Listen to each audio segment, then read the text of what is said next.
जब प्रीवियसली हमने common gate amplifier तक डिस्कस कर लिया था, अब हम जेफेट एप्लीकेशंस देखते हैं कि as an application JFET amplifier कहाँ पे यूज़ हो सकता है। हमारे पास इसके अंदर जो फर्स्ट एग्जांपल है वो है जेफेट एज अ बफर, क्योंकि थ्रू आउट अगर हम देखें इधर जेफेट एम्पलीफायर्स को कंसिडर करें या फिर बीजेटी एम्पलीफायर्स को कंसिडर करें, तो दोनों में ही हमने एक चीज़ जो नोट की थी कि एज अ बफर ये जो है बहुत कॉमनली यूज़ हो रहे होते हैं।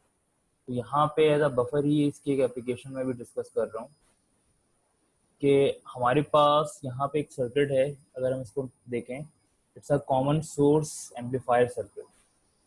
इस सर्किट के अंदर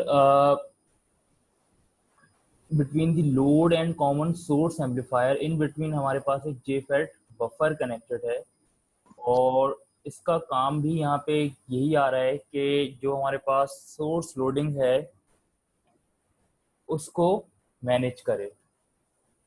तो यहाँ पे अगर आप नोट करें तो हमारे पास सोर्स स्टेज को अगर देखते हैं तो वी हैव आरसी हेयर जो कि 3.6 किलो ओम है, जिसको हम यहाँ जेड आउट का नाम भी दे सकते हैं।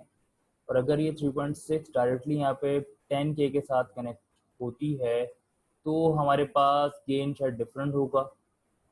और अब यहाँ पे अगर हम देखते हैं कि यही 3.6 किलो ओम एक और जेफेट सर्किट के साथ क्या हो रही है, कनेक्ट हो रही है। तो इस कॉन्फ़िगरेशन को अगर हम कंसिडर करें तो क्योंकि अब यहाँ पे हमारे पास ये जो इनपुट इम्पिडेंस होगी इस जेफेट एम्पलीफायर की, वो एक्चुअली क्या कहलाएगी, RL कहलाएगी। तो इनपुट इम्पिडेंस यहाँ पे है R5 पैरेलल टू R6। इनका पैरेलल हम सॉल्व करेंगे तो हमारे पास 5 मेगा ओम आएगा। तो अगर अब मैं यहाँ देखूँ कि मेरे पास RC जो था यहाँ पे, इसके साथ RL पे अब मेरे पास आ रहा है 5 मेगा ओम का लोड, एंड देन फिर वो क्या हो रहा है, ट्रांसफर हो रहा है towards the output side, towards the actual load. तो अगर हम देखते हैं तो हमारे पास एक्चुअल जो सर्किट था उसमें सिर्फ एक ये सोर्स स्टेज था और ये RL वाला पार्ट था, दैट्स इट। ठीक है, अब हमने यहाँ पे क्या किया, हमने इसके दरमियान में एक बफर प्लेस किया।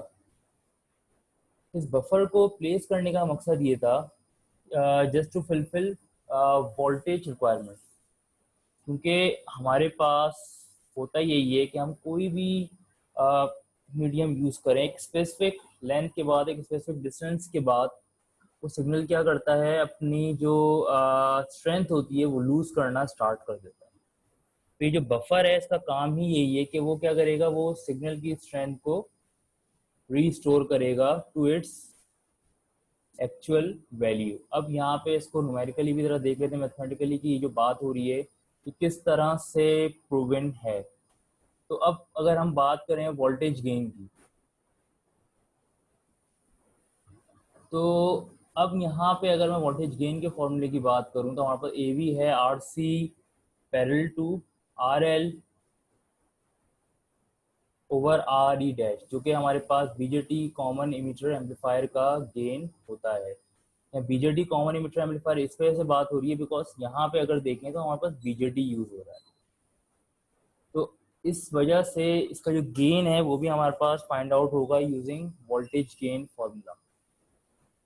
अब इधर हमारे पास RC पैरेलल टू RL अगर हम कंसिडर करें तो इनिशियल स्टेज की अगर हम बात करेंगे तो वहाँ पे हमारे पास RC था 3.6 किलो ओम और RL था 10 किलो ओम। तो RC पैरेलल टू RL हमारे पास इस तरह से यहाँ पे आ रहा है। अब RC पैरेलल टू RL हमने यहाँ पे फाइंड आउट जो करा है, जो कैलकुलेट करा है, वो हमारे पास आ रहा है 2.65 किलो ओम। क्योंकि होता यही है कि जो वैल्यू छोटी होती है उसके नियरेस्ट हमारे पास क्या होता है, पैरेलल का आंसर आ रहा होता है। तो यहाँ RC हमारे पास 3.6 किलो ओम है और RL हमारे पास था 10 किलो ओम। तो इनका जब पैरेलल सॉल्व करेंगे हम तो हमारे पास इनका जो पैरेलल सॉल्व होकर आंसर आएगा वो समवेयर अराउंड 3.6 आना चाहिए, यानी कि इस वैल्यू से कम हो सकता है बट इस वैल्यू से ज़्यादा नहीं होगा।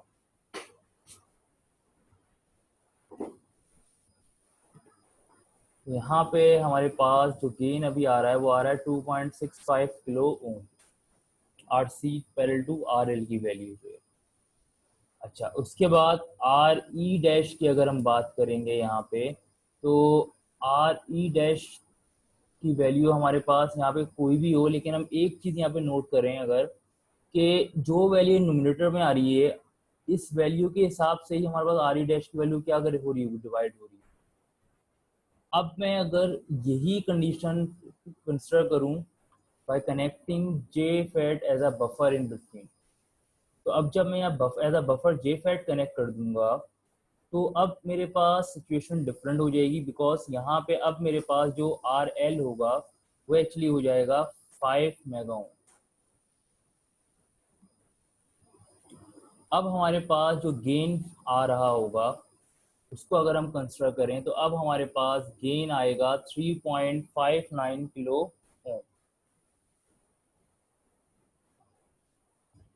तो अब अगर मैं इन दोनों गेन्स को देखूं, ये वाला गेन है जब हमारे पास ये बफर एग्जिस्ट नहीं कर रहा, और ये वैल्यू आ रही है मेरे पास जब बफर एग्जिस्ट कर रहा है। तो दोनों को अगर हम देखते हैं तो मेरे पास वोल्टेज गेन अगर देखा जाए तो इस वाले का ज़्यादा आएगा। ठीक है, तो इससे हमें एक चीज़ क्लियर हो रही है कि नो मैटर्स कि आर ई डैश की वैल्यू हमारे पास यहाँ पे क्या होगी, बट ओवरऑल जब हम गेन की बात करेंगे तो विद जे फैट बफर हमारे पास वोल्टेज गेन क्या होगा, इम्प्रूव हो जाएगा। तो ये हमारे पास एक एप्लीकेशन है जे फैट एम्पलीफायर की, जिसमें जे fat as a buffer use हुआ है, जिससे इसका वोल्टेज गेन इंक्रीज हो गया। अच्छा, इसी तरह एक और एप्लीकेशन देख लेते हैं हम कि जे फैट को अगर हम लोग कंसिडर करें इन रेडियो फ्रिक्वेंसी एप्लीकेशंस। सो स्पेसिफिकली कम्युनिकेशन की फील्ड की अगर हम बात करें तो वहाँ पे जे फैट डिफरेंट एप्लीकेशंस में यूज़ हो रहा होता है। इसमें एक application R F frequency amplifier भी है। अच्छा, अब जो ये आर एफ एम्पलीफायर है, ये एक्चुअली देखा जाए तो ये कम्युनिकेशन रिसीवर का एक इनपुट सर्किट कहलाता है। अब यहाँ पे हमने जो आर एफ एम्पलीफायर है उसको हमने जे फैट यूज़ करा है, जो कि यहाँ पे आप देख सकते हैं इस डायग्राम में। अब इसका फ़ायदा क्या हो रहा है, तो हमारे पास जो गेट और ड्रेन सर्किट्स हैं यहाँ पे एम्पलीफायर के, यानी कि इनपुट साइड और ये जो आउटपुट साइड है, इसको अगर हम नोट करें तो they are tune circuits. Tune circuits हैं, इट मीन्स ये सेलेक्टिव फ्रिक्वेंसी पे ही वर्क करेंगे, अदरवाइज ये वर्क नहीं कर रहे होंगे। अब यहाँ पे जेफेट को ही हमने क्यों यूज़ किया, मतलब बीजेटी भी हम यूज़ कर सकते हैं, तो क्योंकि जेफेट वोल्टेज कंट्रोल डिवाइस है। तो यहाँ पे एक और जो हमारे पास प्लस पॉइंट आता है जेफेड यूज़ करने का, वो ये है कि जेफेड यूजली जो है देखा जाए तो ये लो नॉइज प्रोड्यूस कर रहे होते हैं। ठीक है, नॉइज से यहाँ पे मकसद यही है कि any signal which is not required, हम सिर्फ एक्चुअल सिग्नल एक्सपेक्ट कर रहे होते हैं, तो और कोई भी सिग्नल अगर आ रहा है तो वो देखा जाए वो एज अ नॉइज ही कंसिडर होगा। तो यहाँ पे हमारे पास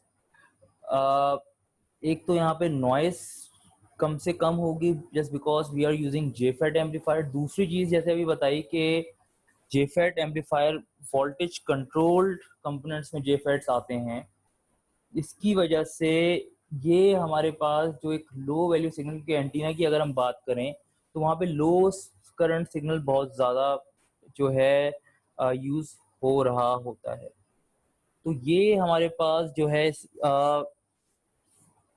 लो करंट सिग्नल्स की अगर हम बात करें तो जेफेड जो है लो करंट सिग्नल्स के ऊपर जो है जो इसका रिस्पॉन्स है वो बहुत ज़्यादा बेहतर है in comparison with any other type of transistors. तो ये हमारे पास जेफेड की एप्लीकेशन है। अब इसकी अगर सर्किट डायग्राम हम देखें तो यहाँ पे हमारे पास जो प्लस पॉइंट है वो यही आ रहा है कि जो एंटीना से जो भी सिग्नल होगा एक स्पेसिफिक फ्रिक्वेंसी क्या होगी वो अलाउ होगी, एंड देन वो एम्पलीफाई होके हमारे पास आउटपुट पे आ रही होगी।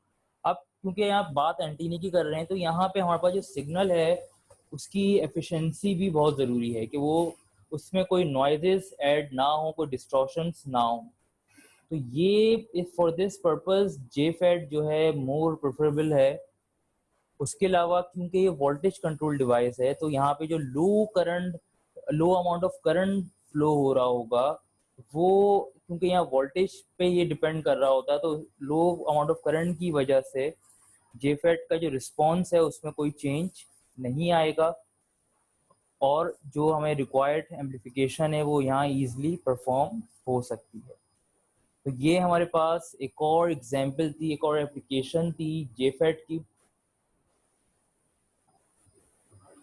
उसके बाद हमारे पास एक और यहाँ पे एग्जांपल आ जाती है, JFET can be used as cascade amplifier. Cascade हमें पता है, कैस्केड हमने इससे पहले भी देखा कि आउटपुट फर्स्ट का आउटपुट सेकंड के इनपुट के साथ कनेक्ट हो जाता है, इट बिकम्स कैस्केडिंग। अब कैस्केड में क्या होता है, तो कैस्केड के अंदर हमारे पास कनेक्शन स्कीम डिफरेंट है। वो क्या है वो अभी हम यहाँ पे डिस्कस कर रहे हैं। जेफेट की अगर हम बात करें तो जेफेट्स को अगर ओवरऑल देखा है, क्योंकि ये वोल्टेज कंट्रोल डिवाइस है, इसकी वजह से it actually produces large input capacitance. Means इनकी ओवरऑल जो कैपेसिटेंस है जेफेट्स की, इनपुट कैपेसिटेंस वो ज़्यादा होती है।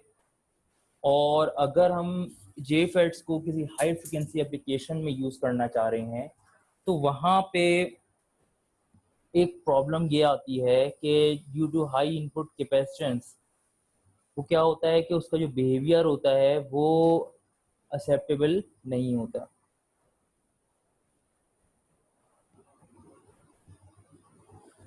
दूसरी बात, मैंने जेफेट एम्पलीफायर में जो बात कर रहा हूँ कि वोल्टेज कंट्रोल डिवाइस है, तो भाई वोल्टेज कंट्रोल डिवाइस होने पे वोल्टेज लो होने की कंडीशन तो कहीं नहीं है। मैंने ये कहा था कि इसका करंट लो होता है, वोल्टेज नहीं कहा कि कम होता है इसका। मैंने कहा था कि यहाँ पे हमारे पास जो प्रीवियस एप्लीकेशन थी उसमें जेफेट का करंट बहुत लो है, वोल्टेज वही है, क्योंकि हमें वोल्टेज की रिक्वायरमेंट होती है जेफेट को ऑपरेट कराने के लिए, वोल्टेज कंट्रोल्ड है, तो इसलिए वहाँ पे वो जो एंटीने वाली एप्लीकेशन है वो क्या है, वो वर्केबल है,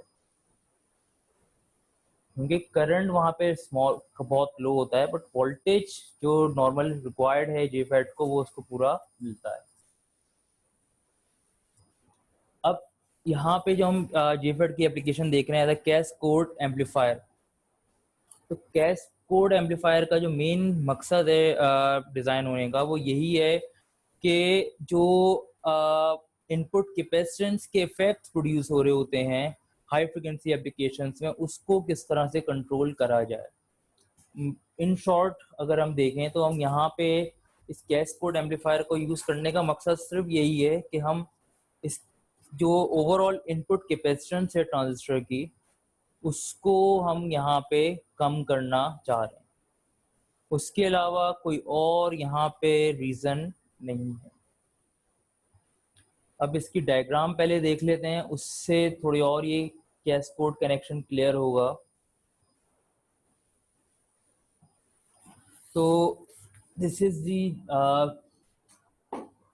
डायग्राम फॉर कैस्केड कनेक्शन। अब कैस्केड कनेक्शन में अगर हम देखें तो जो फर्स्ट वन है इसको अगर हम कंसिडर करें तो ये हमारा जो है कॉमन सोर्स एम्पलीफायर की अगर हम बात कर रहे हैं तो ये उसको रेफर कर रहा है, और यहाँ पे वोल्टेज डिवाइडर बाइजिंग अप्लाई हो रही है।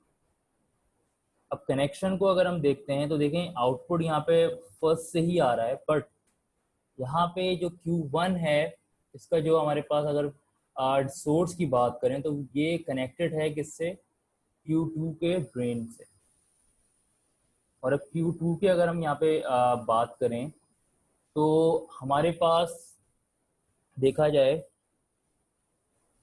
तो Q2 हमारे पास जो है वो है कॉमन सोर्स एम्पलीफायर। और यहाँ पे एक चीज अगर नोट करें तो हमारे पास इस एंड पे अगर देखते हैं तो ये जो कॉन्फ़िगरेशन है ये सेल्फ बायस कॉन्फ़िगरेशन कहलाएगी, बिकॉज यहाँ पे R1 R2 नहीं आ रहे।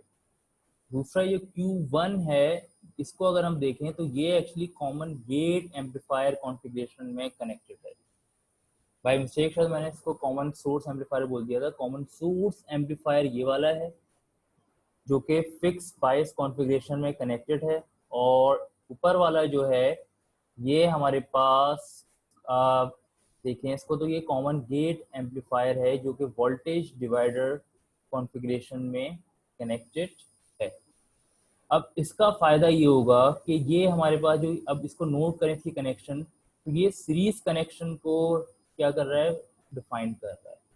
अब जब दो ट्रांजिस्टर्स के आपस में कनेक्शन सीरीज में, और हमें पता है इन दोनों ट्रांजिस्टर के अक्रॉस कोई ना कोई कैपेसिटेंस होगी, तो अब मैं अगर टोटल कैपेसिटेंस इनकी फाइंड आउट करने जाऊंगा सीरीज कनेक्शन में, तो सीरीज कनेक्शन में कैपेसिटेंस के कंडीशन में ये होता है कि रेसिप्रोकल ऑफ कैपेसिटेंस क्या होती है, ऐड हो रही होती है, और फिर उनका इन्वर्स लिया जाता है। तो अब यहाँ पे इसकी वजह से क्या होगा कि जब मैं इन दोनों कैपेसिटेंस को सीरीज के रेफरेंस से कंसिडर करूंगा तो इनका जो रिजल्टेंट कैपेसिटेंस आएगी वो इनकी इंडिविजुअल कैपेसिटेंस से कम होगी। और यही हमारे पास यहाँ पे रिक्वायरमेंट थी कि इसकी जो कैपेसिटेंस है जो कि बहुत हाई है, उस कैपेसिटेंस को किसी तरह कंट्रोल करना है और उसको एक लोअर वैल्यू के ऊपर लेके आना है। तो वही काम यहाँ पे इस सर्किट से हम ले सकते हैं। तो इस तरह से हमारे पास जेफेट की एक और ये एप्लीकेशन डिफाइन होती है कि भाई क्योंकि जेफेट को देखा जाए तो it has high input capacitance. Now to overcome this problem we cascode two JFETs. एक जेफेट हमारा जो है वो कॉमन गेट एम्पलीफायर है, दूसरा हमारा कॉमन सोर्स एम्पलीफायर है, और first one voltage divider bias था और सेकंड वन जो है वो है सेल्फ बायस। अब दोनों एम्पलीफायर्स के इंडिविजुअली अगर देखा जाए तो दोनों की अपनी कैपेसिटेंस एग्जिस्ट कर रही होगी और दोनों वैल्यूज हाई होंगी। बट जब उन दोनों हाई वैल्यूज को हम सीरीज में लेंगे कैपेसिटेंस फॉर्म में, तो ये हमें पता है कि जब सीरीज में हम इनको इनके रेसिप्रोकल्स ऐड कराते हैं तो उसका रिजल्टेंट हमेशा लो वैल्यू की तरफ आता है। तो इस तरह से क्या हुआ कि हमने इनपुट कैपेसिटेंस जेफेट की कम कर दी, और अब यही सर्किट हम क्या कर सकते हैं, हाई फ्रिक्वेंसी एप्लीकेशंस में इजीली यूज कर सकते हैं। तो ये हमारे पास जेफेट की एक एप्लीकेशन थी।